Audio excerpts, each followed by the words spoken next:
In today's video, I'm going to teach you how to change your status in Outlook. When you're working in Outlook, your status is what tells other people whether you're available, busy, away, or in a meeting. It's especially important if your Outlook is connected to Microsoft Teams or your organization's calendar, because your status helps coworkers know the best time to reach you. In this walkthrough, I'll show you how to quickly find and update your status, and share a few tips so it stays accurate throughout your day. First, open Outlook on your computer. Make sure you're signed in with your work or school account so that your status can sync properly across your apps. Once Outlook is open, look toward the top right corner of the window.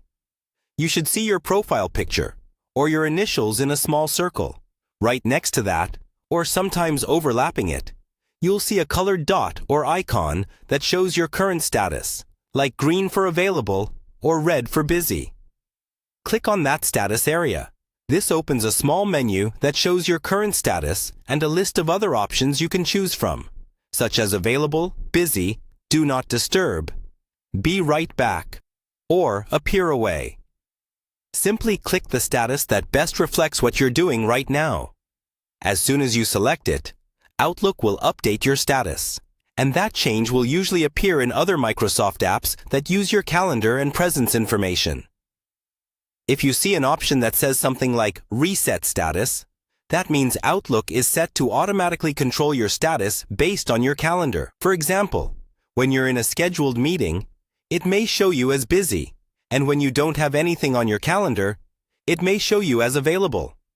If you manually pick a status, it can override that behavior for a while, so consider resetting it later if you want Outlook to take back control.